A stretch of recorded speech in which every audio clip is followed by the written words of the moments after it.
Mahkamah Tinggi hari ini diberitahu bahwa Peguam Tan Sri Muhammad Syafiee Abdullah cuba menyembunyikan identiti wang berjumlah Rm9.5 juta yang diterima daripada Datuk Seri Najib Razak sebagai pinjaman. Sedangkan wang tersebut adalah bayaran khidmat guaman kepada UMNO dan Barisan Nasional BN.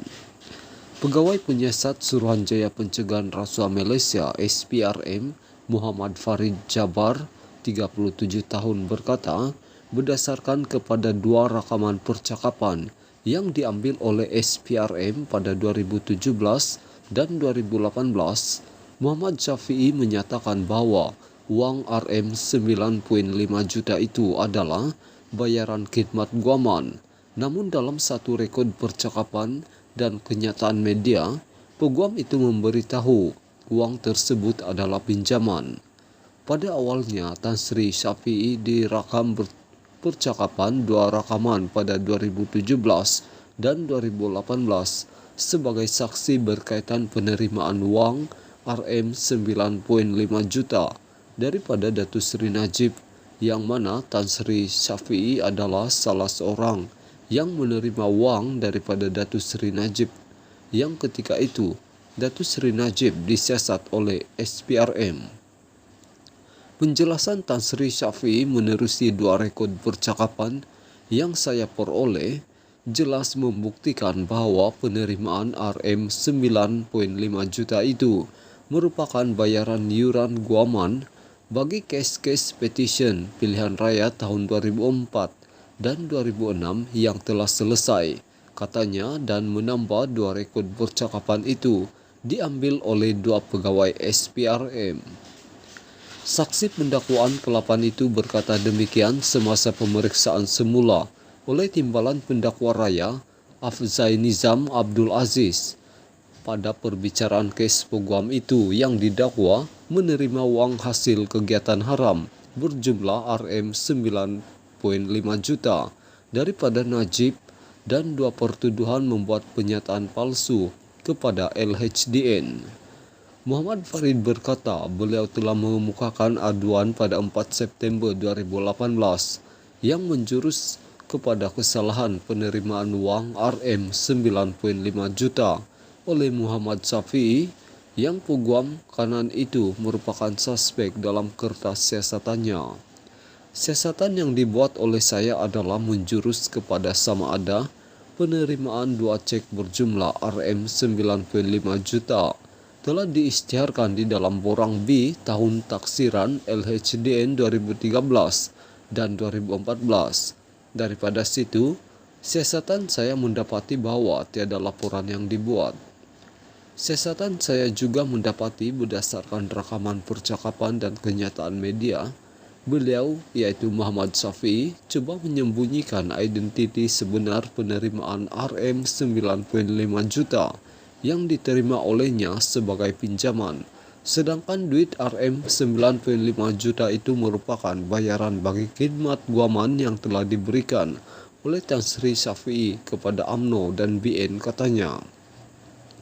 Kepada soalan Afzai Nizam mengapa saksi terakhir itu tidak mengeluarkan notis kepada Muhammad Syafiee dan firma Syafiee & Co supaya mengemukakan invoice berhubung bayaran khidmat guaman kepada UMNO dan BN, Muhammad Farid berkata Muhammad Syafiee sendiri mengesahkan bahawa beliau tidak meminta sebarang invoice daripada Najib kerana segan.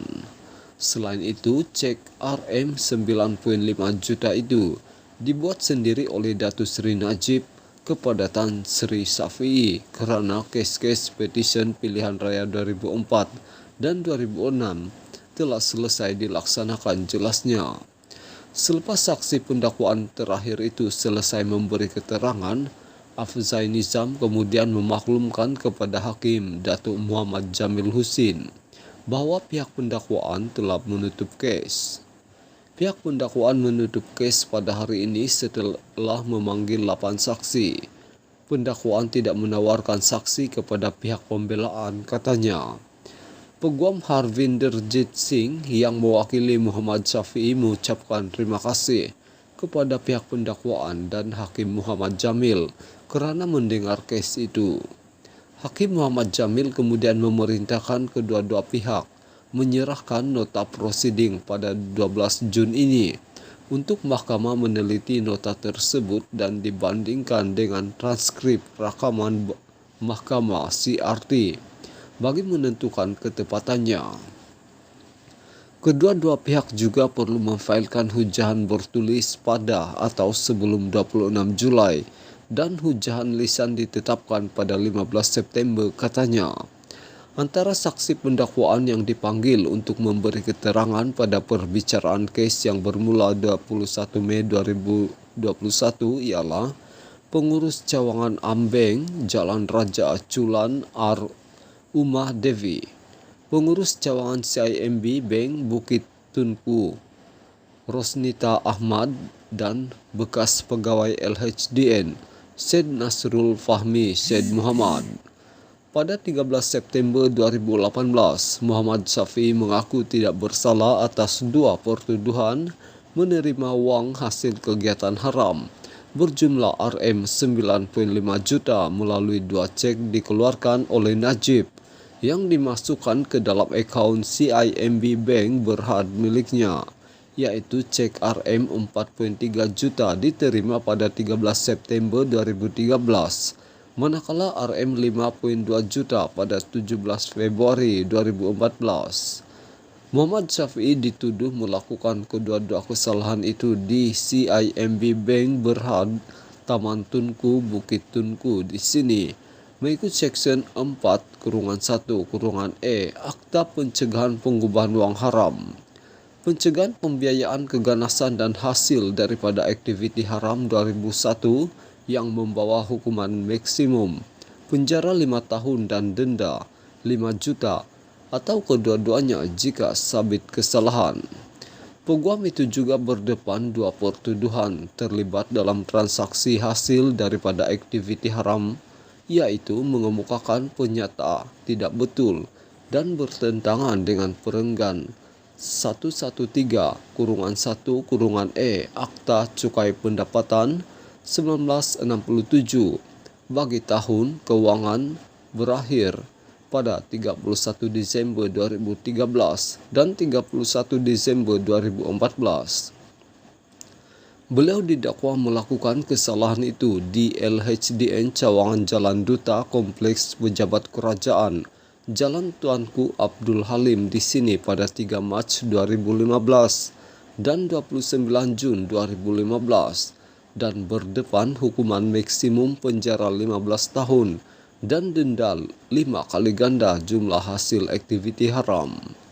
Sekian isu hangat ini, jangan lupa tekan butang subscribe dan kita jumpa lagi.